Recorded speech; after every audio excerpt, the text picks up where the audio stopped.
저희가 교독한 본문 가지고 적그리스도에 맞서는 성도의 삶이라는 제목으로 함께 은혜 나누겠습니다. 독일의 세계적인 문학가라고 하면 괴테가 있겠습니다. 이 괴테가 쓴 희곡 중에 저희가 잘 아는 유명한 작품이 바로 파우스트인데요. 이 파우스트는 성경의 욥기와 그 시작이 아주 비슷합니다. 희곡에 따르면 악마, 욥기도 사단이 등장하잖아요. 여기도 이제 악마가 등장하는데 이 악마의 이름이 메피스토펠레스입니다. 이 악마 메피스토펠레스는 하나님과 내기를 하게 되죠. 욥을 시험하는 것과 비슷하다고 볼 수 있습니다. 그는 하나님께 무엇이든 열정적으로 배우려는 파우스트를 올바른 길에서 벗어나게 할 수 있다고 말합니다. 그때 더 많은 지식을 추구하던 늙은 학자 파우스트는 궁극적인 진리, 그 정점에 도달하지 못해 큰 좌절감을 맛본 상태였습니다. 그래서 스스로 이렇게 살아서 못하나 이런 생각하며 삶을 포기하려 하는데 악마 메피스토가 나타나죠. 그리고 그에게 이런 제안을 합니다. 그 제안은 다름 아니라 이 세상에선 메피스토가 파우스트의 하인 노릇을 하며 무엇이든 다 수종을 들고 저 세상에선 파우스트가 메피스토 악마에게 같은 노릇을 해주는 바로 그런 제안이었습니다. 다만 파우스트가 어느 순간을 향해 그 순간이 너무너무 좋아서 멈추어라, 너 정말 아름답구나 라고 말하게 되면 그 즉시 악마의 메피스토의 종이 되는 그런 조건이었죠. 실제 이제 희곡에 보면 그렇게 선언을 하고 악마의 손에 넘어가지만 하나님이 구원하시는 그런 결론으로 이어지죠. 메피스토와 함께 여행을 다니던 어느 날 파우스트는 마가렛 또는 그레첸이라는 이름을 가진 한 여인을 만나게 되고요. 그녀를 너무너무 사랑하게 됩니다. 그 사랑을 성사시키기 위해 악마에게 자신의 영혼을 팔고 젊음을 되찾게 되는 것이죠. 그래서 악마에게 영혼을 판다는 말이 이제 여기서 유래한 겁니다.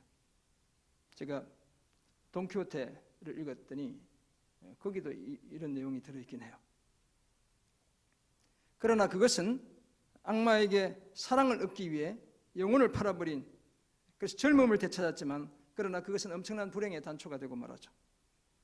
파우스트 자신이 악마 메피스토와 함께 사랑했던 여인 마가렛의 오빠를 죽이는 살인자가 되고 맙니다. 또한 사랑했던 여인 마가렛, 이 여인 또한 그녀 자신의 어머니를 죽이고 자기가 낳은 아들을 죽이고 결국 사형에 처해지고 말죠. 이처럼 자신의 영혼을 파는 그 악마와의 거래는 파우스트 자신은 물론 그 주변 사람들을 파멸로 몰아갔습니다. 그런데 악마 메피스토가 파우스트를 미혹했던 것처럼 악한 세력의 유혹은 오늘도 계속 이어지고 있습니다. 적그리스도, 주님을 반대하는 자들, 복음을 반대하는 자들은 도처에 산재해 있죠. 이들은 예수님이 그리스도이심을 부인합니다. 그 결과 아버지 하나님과 아들 예수님의 존재마저 부인하죠. 따라서 이들은 악마, 마귀에 속한 자들이죠. 그러므로 이런 이들의 속아 파우스트처럼 자신의 영혼을 파는 그런 일은 결코 없어야 되겠습니다. 유일한 구원의 길이신 예수님을 부인하면 사실 모든 것이 끝이죠. 끝장입니다. 왜냐하면 예수 그리스도 외에 성경이 말하는 다른 구원의 길이 없기 때문입니다. 오늘 본문 요한일서 2장 18절에서 29절은 성도로 살아가는 우리가 어떻게 예수님을 부인하는 적그리스도를 맞서야 하는지를 말씀하고 있습니다. 사실 적그리스도가 무슨 말을 해도 예수님은 유일한 하나님의 아들입니다. 하나님의 독생자이시죠. 뿐만 아니라 유일한 인류의 그리스도, 메시아, 구원자입니다. 아들이신 이 예수님을 시인해야 아버지가 있고 부인하는 자에게는 아버지도 없습니다. 그러므로 성도들은 적그리스도의 미혹에 흔들리지 말고 처음부터 들은 그리스도의 복음을 항상 가슴에 품고 살아가야 합니다. 뿐만 아니라 늘 아버지와 아들 안에 살아가야 되죠. 그래야 부끄러움을 당하지 않고 하나님에게서 난 자라는 사실을 인정받게 되는 겁니다. 이런 내용을 전하는 오늘 본문을 통해 우리는 다음 같은 몇 가지 사실을 발견하고 함께 나누기 원합니다. 먼저 적그리스도는 이미 일어났습니다. 오늘 본문 18절 19절이 그 사실을 말씀하고 있고요. 성도들은 복음을 품고 살아가야 한다. 처음 들은 그 말씀을 우리 안에 담고 살아가야 한다고 말씀하고 있습니다. 그리고 끝으로 가르침을 받은 대로 주 안에 거해야 한다는 사실을 오늘 본문이 우리에게 이야기해주고 있죠. 앞단락에서 사도 요한은 자신의 형제를 사랑하는 사람은 빛 가운데 거하여 자기 속에 거리낌이 없다고 말했습니다. 2장 10절의 말씀이잖아요. 거리낌은 제가 스캔들이라고 얘기했죠. 내적인 스캔들. 내 안에 두 자아가 있어서 계속 싸우는 그런 거리낌이 생기지 않은 겁니다. 만약 누가 세상이나 세상에 있는 것들을 사랑하면 아버지의 사랑이 그 안에 있지 않습니다. 세상을 너무너무 좋아하는 사람들 자기 점검을 해봐야 됩니다. 정말 내가 하나님을 사랑하는지. 이 세상도 그 정욕도 다 지나가지만 오직 하나님의 뜻을 행하는 자는 영원히 하나님과 함께 살아가게 됩니다. 이런 내용에 이어지는 오늘 본문은 예수님이 그리스도이심을 부인하는 적그리스도에 맞서 우리 성도들이 어떻게 살아야 하는지를 말씀해 주고 있습니다. 그 당시 적그리스도의 위협은 복음과 교회의 근간을 흔드는 심각한 도전이었습니다. 저들은 하나님이 정하신 구원의 길 예수 그리스도를 거부했죠. 따라서 아들은 물론 아버지도 없는 사람들이었습니다. 그렇다면 저들이야말로 소위 악마에게 영혼을 판 자들이다, 이렇게 우리가 볼 수 있겠습니다. 이런 위협에 맞서 사도는 성도들이 이미 들은 복음을 가슴에 품고 항상 주 안에 살아갈 것을 당부하고 있습니다. 이런 이해를 바탕으로 우리가 오늘 본문에서 발견하는 첫 번째 사실로 적그리스도는 이미 일어났습니다. 본문 18절에서 사도는 성도들을 아이들아라고 다정하게 부르며 지금은 마지막 때라고 말을 합니다. 이게 파이디아라는 말이 사용되거든요. 우리 파이디온 선교에 아시잖아요. 바로 같은 단어입니다. 적그리스도가 오리라는 말을 너희가 들은 것과 같이 지금도 많은 적그리스도가 일어났으니 그러므로 우리가 마지막 때인 줄을 아노라 라고도 말합니다. 이 사도 요한의 입장에서 지금이 종말인 겁니다. 주님이 다시 오실 것만 같은 그런 때라는 사실을 우리에게 암시하고 있습니다. 그렇다면 종말은 이미 시작되었고 지금도 계속되고 있습니다.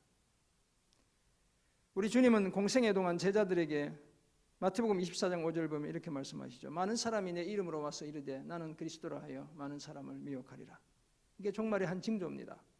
가짜 그리스도가 와서 적그리스도가 와서 내가 그리스도라고 이야기하며 사람들을 미혹한다는 것이죠.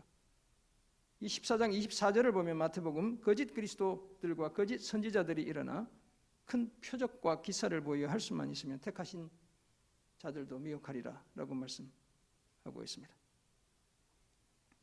그런데 요한에 따르면 오늘 본문이 말씀하고 있듯이 지금이 바로 그 마지막 때라는 것이죠. 이렇게 우리 사도들은 종말론적 긴장 속에 그 삶을 살았습니다. 그리고 오리라고 예고했던 적그리스도는 이미 왔다고 말씀하고 있습니다. 이 적그리스도 19절에 따르면 우리에게서 나간 자이죠. 우리는 교회를 가리키잖아요. 교회에서 나갔지만 이제는 우리에게 속하지 않은 자들입니다. 만일 저들이 교회에 속했다면 성도들과 계속 함께 거하고 있었겠죠. 그들이 공동체에서 나간 것은 다 교회에 속하지 않았다는 사실을 명백하게 드러낸 것입니다. 여기서 적그리스도라는 말이 반복되는데요. 이 적그리스도는 헬라어로 보면 안티크리스토스입니다. 안티는 반대라는 뜻이 있고 크리스토스는 크라이스트가 온 말이거든요. 기름 부음 받은 자, 그리스도를 가리킵니다. 이 적그리스도는 예수님을 부인하거나 반대하는 자들을 가리키죠. 그런 자들이 예수님이 메시아 또는 그리스도이심을 부인하고 스스로를 그리스도라고 부르기도 하죠. 이제 저들은 성도들과는 소속이 완전히 다릅니다. 따라서 성경의 하나님이 아니라 자기들이 만든 자기들의 하나님을 섬기는 자들일 뿐입니다. 반면에 성도들은 거룩하신 자에게서 기름 부음을 받고 모든 것을 알죠. 여기서 거룩하신 자는 성령을 가리킵니다. 뒤에 가면 기름 부음 자체가 성령을 지칭하기도 해요. 성도들은 예수님을 부인하는 적그리스도와는 달리 성령을 통해 예수님이 육체로 오신 하나님의 아들이며 그리스도 메시아라는 사실을 제대로 압니다. 왜냐하면 성령은 그리스도에 관한 모든 것을 알게 하시는 진리의 영이시죠. 또 다른 이름은 그리스도의 영입니다. 그리고 하나님의 영입니다. 그래서 요한은 자신이 성도들에게 편지를 쓰는 것은 저들이 진리를 알지 못하기 때문이 아니라 알기 때문이라고 말하고 있죠. 게다가 모든 거짓은 거짓에서 나는 것이지, 거짓말이 거짓말을 양산하는 것이지 진리에서 거짓이 나는 법이 없습니다. 그러므로 예수님이 그리스도이심을 부인하는 자는 거짓말하는 자이죠. 왜냐하면 예수님이 그리스도라는 사실이 참이기 때문에, 진리이기 때문에 그것을 부인하면 거짓말하는 사람이 되는 것입니다. 또한 아버지와 아들을 부인하는 그가 바로 적그리스도이죠. 이렇게 아들을 부인하는 자에겐 아버지가 없습니다. 반면에 아들을 시인하는 자에겐 아버지도 있습니다. 왜냐하면 아버지 하나님과 아들 예수 그리스도는 하나이기 때문에 그렇습니다. 사랑하는 성도 여러분, 예수를 부인하거나 반대하는 적그리스도는 초대교회 이후 지금까지의 교회의 역사 속에서 계속 있어 왔습니다. 참으로 안타까운 것은 저들이 주로 공동체, 우리 교회 공동체 속에서 나왔다는 사실에 있죠. 교회사에 따르면 그때 사도 요한이 섬기던 교회를 미혹했던 대표적인 인물이 초기 영지주의의 대부였던 캐린투스라는 사람이었습니다. 제가 요한일서 처음 시작할 때 말씀드렸죠. 목욕탕에 들어갔는데 캐린투스가 있는 것을 보고 목욕탕이 무너진다고 어서 도망치자고 사도 요한이 외쳤던 바로 그 인물이에요. 이 캐린투스는 물질 세계를 악한 것으로 간주했습니다. 그러니까 뭐 세상에 이 부조리, 아픈 사람, 가난한 사람 이런 것들을 보면서 이제 그런 생각들을 했을 것 같아요. 하나님이 세상을 창조했다는 사실을 그래서 부인합니다. 그리고 예수님의 하나님 되심, 하나님의 아들이심을 부인했습니다. 주님의 신성을 부인했어요. 그리스도는 메시아는 세례시에 예수의 몸에, 그 인간 예수의 몸에 임했다가 죽음과 함께 떠나고 말았다 이렇게 이야기합니다. 그렇다면 성경이 이야기하는 내용과 전혀 다른 이야기를 하고 있잖아요. 마귀에게 영혼을 판 자였다 이렇게 우리가 볼 수 있겠습니다. 그리고 교회와 복음의 근간을 흔드는 바로 그런 자였습니다. 사실 교회사 속에서 자신이 재림 예수며 그리스도 곧 메시아라고 말하는 사람, 말했던 사람 곧 적그리스도는 부지기수입니다. 숫자를 셀 수가 없죠. 엄청 많습니다. 이 시대에도 우리 주변에 그리스도의 복음과 그의 몸된 교회를 허무는 적그리스도의 위협이 상존해 있습니다. 우리가 잘 아는 신천지, 하나님의 교회, 통일교, 늘 우리 주변을 맴돌 뿐만 아니라 심지어 교회 안에까지 들어와 있죠. 이 신천지 위협이 대단했는데 코로나가 준 유일한 유익이 있다면 이 신천지에 대한 경각심을 온 국민이, 온 교회가 다시 한번 갖게 되었다는 그 사실에 있죠. 이 하나님의 교회는 얼마나 이 세력 확장이 심한지, 하나님 어머니라 그래도 거기 가서 이렇게 예배드리고 같은 하나님 있는 것처럼 착각하고 살아가는 많은 사람들이 있죠. 우리도 여기 보면 여기 장로교에 있던 자리에 하나님의 교회가 덩그러니 꼭대기 들어서 있잖아요. 그때의 일만이 아니죠.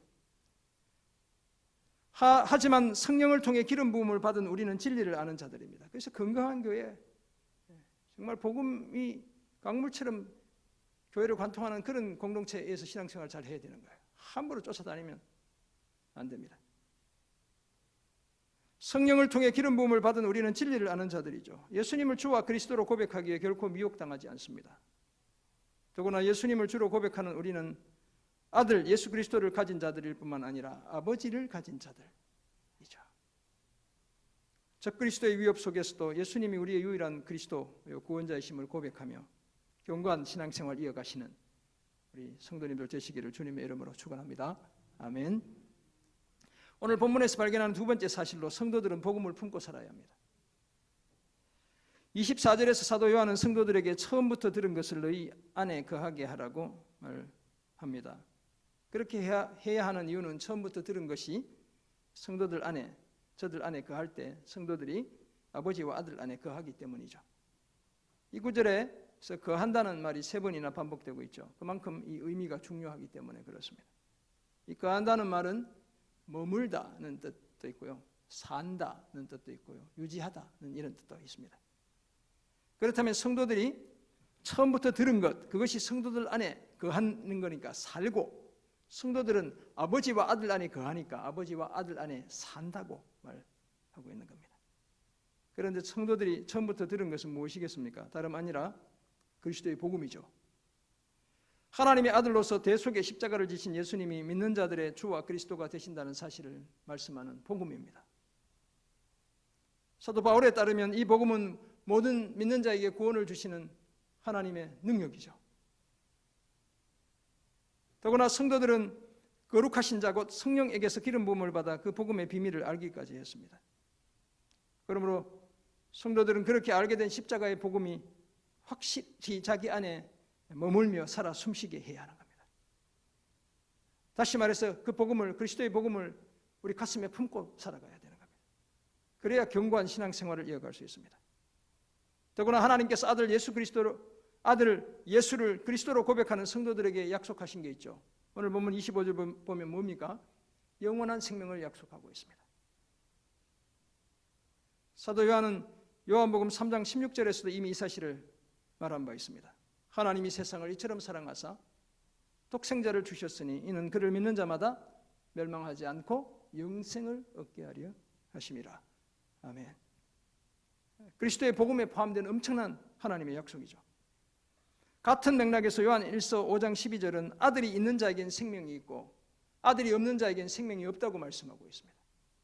예수를 그리스도로 인정하는 그 아들을 소유한 자들에게만 생명이 있다고 말씀하죠. 그리고 5장 13절을 보면 자신이 편지를 쓰는 여러 목적이 있는데 그 중에 가장 궁극적인 목적이 바로 하나님의 아들의 이름을 믿는 자들에게 영생이 있음을 알게 하기 위함이라고 밝히고 있죠.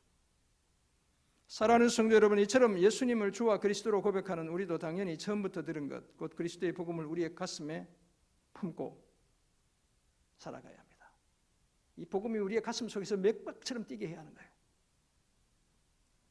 시대를 불문하고 우리가 가진 신앙에 대한 도전이나 위협에 맞서 우리가 취할 가장 강력한 무기는 그리스도의 복음입니다. 십자가의 복음이에요.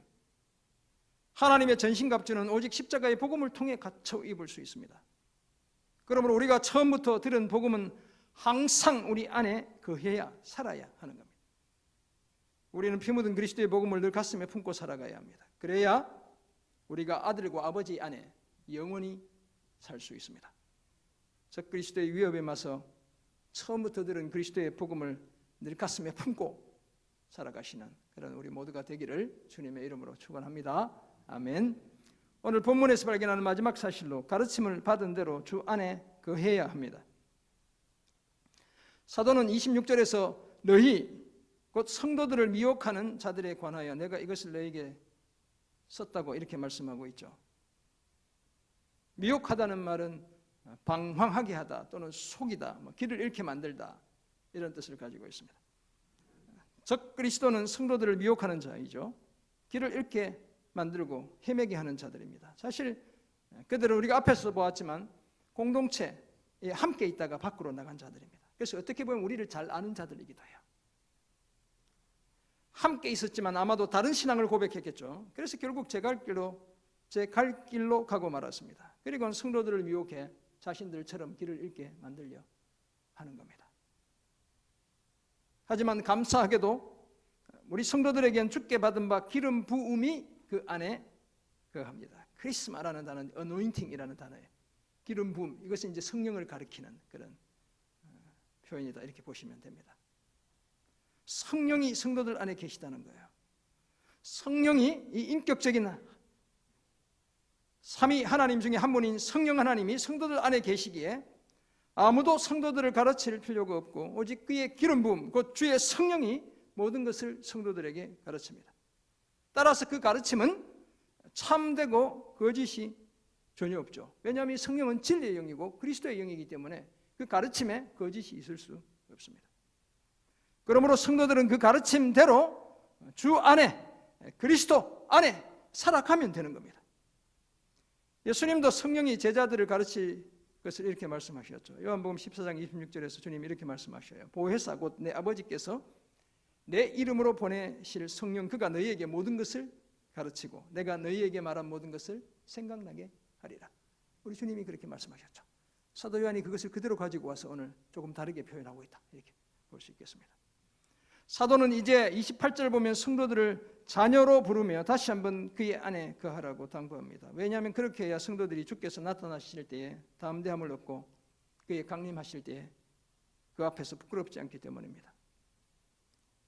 만약 우리 중에 누군가가 재림의 주님 앞에서 구원의 확신이 없고 심지어 부끄러움을 느낀다면 사실 그 사람은 어떻게 보면 신자가 아닙니다. 불신자죠. 진짜 성도라면 오히려 재림의 주님, 주님의 재림을 적극적이고도 당당하게 맞이하겠죠. 큰 기쁨 속에 맞이하게 될 겁니다. 거기에다 강림하시는 그가 의로우신 줄을 알기에 의를 행하는 자마다 그에게서 난 줄도 알게 된다고 29절에 말씀해요. 주님 재림의 날까지 성도들이 의로우신 주님을 따라 주님처럼 의로운 삶을 힘쓸 때 저들이 의로우신 주님에게서 난 자들이라는 사실을 사람들이 확실히 알게 된다는 거예요. 그날까지 우리가 어떤 삶을 살아야 하는지를 29절에서 도전하고 있는 겁니다. 이 모든 것은 기름 부음 곧 성령을 통해 가르침을 받은 대로 주 안에서 거할 때 가능한 일입니다. 사랑하는 성도 여러분, 요한복음에서 예수님은 자신이 떠난 자리를 보혜사, 또 다른 보혜사, 예수님도 보혜사시고 성령도 보혜사시거든요. 보혜사 곧 성령이 차지할 것을 분명히 말씀했습니다. 그래서 진리의 영인 성령은 이제 성도들과 함께 있고 성도들 안에 거하시게 되었죠. 그리고 앞에서 보았던 14장 26절인데 성도들에게 모든 것을 가르치시고 예수님이 제자들에게 말씀하신 모든 것을 생각나게 해 주시는 겁니다.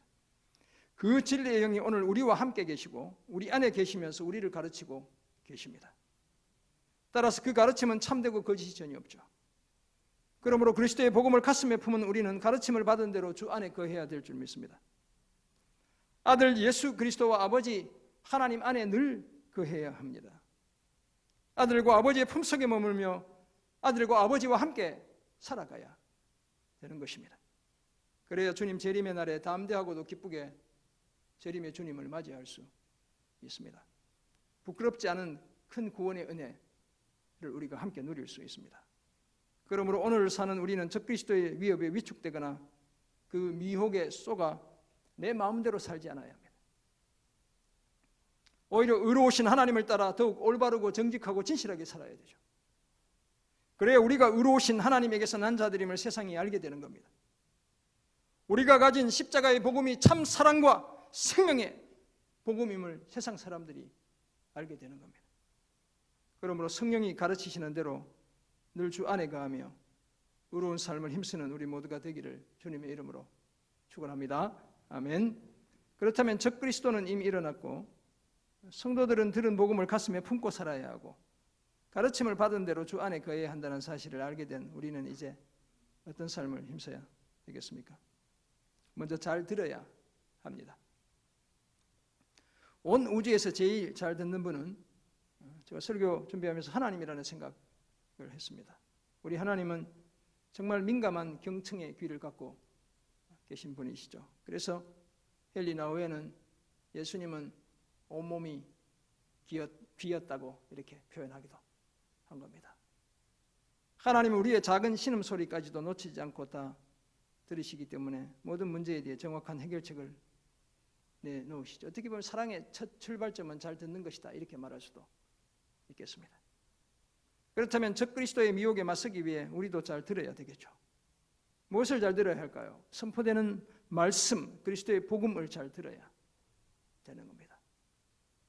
사도 바울은 로마서 10장 17절에서 이렇게 말씀했죠. 믿음은 들음에서 나고 들음은 그리스도의 말씀으로 말미암았느니라. 우리의 믿음이 어디서 났다고요? 들음에서 났고 들음은 뭘 듣는 거라고요? 그리스도의 말씀을 듣는 거라고, 복음을 듣는 것이라고 말씀하고 있습니다. 그러므로 우리는 예배와 기도와 성경 연구와 개인 묵상의 자리에서 하나님의 말씀, 곧 그리스도의 복음을 잘 들어야 되겠습니다. 말씀을 경청해야 적그리스도의 도전과 위협과 미혹을 다 물리칠 수 있기 때문이죠. 두 번째 적용점은 잘 살아야 합니다. 오늘 본문엔 유독 거한다는 말이 여러 번 사용되고 있습니다. 제가 이렇게 쭉 찾아봤더니 메노라는 헬라어가 약 6번 사용되고 있어요. 사실 요한 1서에서 엄청 많이 사용하는 단어예요. 요한 자신이 좋아하는 표현이죠. 이 거한다는 말은 머물다, 살다, 유지하다 등의 뜻을 가지고 있죠. 예수를 그리스도로 고백하는 우리는 처음부터 들은 복음이 우리 안에 거하게 해야 하죠. 우리 안에 살게 해야 합니다. 그렇게 하면 우리가 아버지와 아들 안에, 아들과 아버지 안에 거하게 되죠. 살게 됩니다. 나아가 성령이 가르치시는 대로 주의 안에 우리는 거해야 합니다. 주님 안에 살아가야 한다는 것입니다. 말씀과 아버지와 아들과 함께 지내며 함께 살아야 합니다. 그것도 잘 살아야 되는 것입니다. 제대로 살아야 되죠. 부자로 살아야 한다는 뜻이 아니라 올바르게 살아야 한다는 것입니다. 의로우신 주님처럼 올바르고 정직하고 진실하게 살아야 합니다. 그래야 예수가 그리스도라는 사실을 우리가 세상 가운데 더욱 분명하게 선포할 수 있습니다. 그러므로 복음을 잘 들을 뿐만 아니라 복음에 합당한 삶을 잘 살아내는 그런 우리 모두가 되기를 주님의 이름으로 부탁드립니다. 아멘. 지난 3년간 제가 매년 안식월마다 제주도 한 달 살기를 했습니다. 저 사진은 제가 이번에 갔던 서귀포 앞 새섬이라는 데서 한라산, 그날 날이 너무 맑아서 한라산이 저렇게 잡히더라고요. 카메라가 아니고 그냥 폰으로 찍었는데 그렇게 이제 저렇게 제주도 가시고 싶죠? 언제 다 다녀오시기 바랍니다. 매번 한 달 내내 머물 숙소를 찾는 것이 가장 큰 숙제였죠. 숙박 공유업체를 통해 첫 해 예약한 곳은 이제 저곳이 아니고 중문단지 근처의 한 가정집을 예약했습니다. 숙소에서 나와 번잡하지 않은 도로를 따라가면 금방 해안 자전거 길이 펼쳐져 매일 자전거 타기 참 좋았습니다. 그 해안 끝에 가면 우리가 이번에 이제 오신 분들 몇 번 제가 만났는데 휴일로라는 카페가 있는 그 자전거 길이에요. 쭉 이렇게 왕복 한 15km 이렇게 자전거를 탈 수 있는 길입니다. 제가 머물렀던 집의 주인분은 손수 농사를 짓는 분이셨습니다. 친절했습니다. 그래서 삶은 고구마나 옥수수 같은 것을 수시로 주시곤 하셨어요. 집에서 이렇게 내려다보면 마당에 이렇게 곡식들이 잔뜩 이렇게 수확한 곡식들이 고구마니 뭐니 이렇게 있었어요. 한 가지 흠이라면 아무리 환기를 해도 집에 습기가 많아가지고 화장실에 곰팡이가 계속 생기는 점이 문제였어요. 문을 아무리 열어놔도 안 돼요. 또 막 비도 자주 오고 하니까 계속 열어둘 수도 없고. 그리고 작년에 간 곳은 성산 일출봉에서 멀지 않은 그 언덕 쪽이 소나무 숲이 우거진 곳에 위치한 작은 숙소였습니다.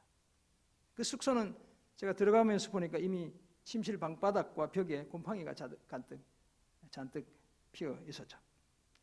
주인분에게 전화 드렸더니 다 알고 있다고, 돈이 많이 들어서 못 고친다고 그냥 지내시라고 그렇게 얘기하셨어요. 그리고 이렇게 죄송하다고 커피, 스타벅스 커피 한 잔 이렇게 보내주시더라고요. 뭐 센스가 있는 분이죠. 집안에서 검붉은 큰 지네, 제주도의 지네는 왜 이렇게 큰지 15cm 한 이 정도 이상 되는 것 같은 지네들이 2번이나 나왔어요. 깜짝 놀랐습니다. 저도 막 바퀴벌레도 무서워하고 이런 사람이거든요. 그래도 꿩들, 그 숲속이니까 꿩들이 얼마나 많은지 마당까지 꿩들이 놀러와요. 이렇게 집 옆에 이렇게 창밖으로 보면 꿩들이 놀러와요. 한적한 곳이었습니다. 제가 자전거를 늘 가지고 가니까 해안 자전거 길에서도 멀지 않아 나름 지낼만 했습니다. 제가 금년에 가서 이렇게 가보니까 거기가 섭지코지 있는 유명한 데였더라고요. 저는 그냥 자전거 타고 가서 해안길 따라서 스타벅스 가서 커피 마시면 책 읽고 온 게 전부였는데 유명한 데들이 있었더라고요. 중간층에 따로 방이 하나 있어 찾아오시는 분들에게 잠자리를 제공해 줄 수 있어 참 좋았습니다. 그래서 뭐 선생님 부부도 오시고 제 친구들도 오고 이렇게 해서 다락방 비슷한 게 하나 조그맣게 있어가지고 딴 데 숙소 안 구하고 다 거기 같이 지냈어요. 그리고 금년이 되었죠. 지금까지보단 조금 괜찮은 집을 예약해야겠다고 생각했습니다. 열심히 찾아서 예약한 곳이 바로 저곳이었습니다. 서귀포시 동홍동 언덕자락에 위치한 아주 조용하고 제가 차를 중심으로 찍어서 그렇지. 제가 마지막 이제 새벽 일찍 5시에 나와야 돼서 전날 이제 다 짐 챙겨놓고 자전거 달고 이제 이 집에 머물렀으니 사진 한번 찍어놓자 이렇게 해서 찍은 사진 바로 저 집이었습니다. 깨끗한 집이었어요. 창문 밖으로 저 반대쪽으로 보면 서귀포 시내와 그 앞바다가 한눈에 들어왔습니다. 나무들을 쭉 지나 좀 이렇게 산으로 올라가는 언덕이었기 때문에 아파트들 막 이 집들이 보이고 그리고 바다가 보이고 섬이 보이는 배들이 보이는 그런 좋은 곳이었죠. 밤이면 멀리 고기잡이 배들이 어두운 바다를 환히 밝히는 장광을 날마다 볼 수 있었습니다. 창문에 앉아서 늘 책 읽고 뭐 설교 준비하니까 고개만 돌리면 바다에 멀리 바다가 보이는 겁니다. 그런데 이 집엔 또 다른 문제가 기다리고 있었습니다. 주인이 집안에 고기 굽는 냄새, 생선 굽는 냄새 난다고 후라이팬 사용을 금지시켰죠. 뿐만 아니라 이미 지불한 반값 외에 가스와 전기 사용료를 따로 받았습니다. 심지어 제가 한 달 에어비앤비 통해서 예약했는데 관리비를 따로 내려요. 그래서 관리비도 따로 냈습니다. 그것뿐만이 아니었죠. 방에 들어가 봤더니 방을 깨끗하게 사용하지 않으면 청소비를 따로 받겠다고 크게 경고장을 두었습니다. 더 안타까운 것은 그 차에 매달려 있는 자전거가 저게 저 비싼 자전거예요. 저 반값 뭐 몇 달치를 줘도 다 사지 못할 자전거인데 이 주인분이 그 넓은 복도에 제 방 앞에 못 들여놓게 하는 거예요. 오르내릴 때 복도 상한다고. 그래가지고 밖에 한 달 내내 세워놨더니 비 맞아가지고 자전거 고장났어요. 잔뜩 녹이 슬고 말았습니다. 어디를 살아야 할지 이 주인분이랑 친해졌어요. 저기 자전거 달고 나서 이 주인분이 나오셔가지고 마음이 많이 아픈 분이었어요. 제가 이런저런 말씀해드렸더니 안아드리고 싶다고 그래서 제가 낯선 외간 여인한테 한번 안겼어요. 그래서 장사하지 마시라고, 팔고 편하게 지내시라고 제가 그랬어요. 짧은 기간 머물지만 편안하게 머물 가성비 좋은 숙소를 찾는 일 결코 쉬운 일이 아니죠. 사랑하는 성도 여러분, 이처럼 우리가 잠시 이 땅을 살면서도 때로는 어디에 머물고 어디에 살지를 잘 결정해야 합니다. 악마에게 영혼을 팔아버린 무수한 적그리스도가 존동하는 이 시대는 더욱 그렇겠죠. 우리가 영혼이 어디에 살지를 결정해야 하는 거예요. 한 달이야 뭐 조금 불편하면 어때요? 주인이 까다로우면 어때요? 지나가면 되니까요. 이런 때 우리 성도들은 우리는 믿음의 공동체 안에 거해야 되겠죠. 제발 세상에서 너무 기웃거리지 마시기 바랍니다. 뿐만 아니라 아들 예수 그리스도와 아버지 하나님 안에 거해야 합니다. 하나님의 집과 우리 아버지의 품이 우리가 영원히 살아갈 처소가 되게 해야 하는 겁니다. 그래야 실망하지 않습니다.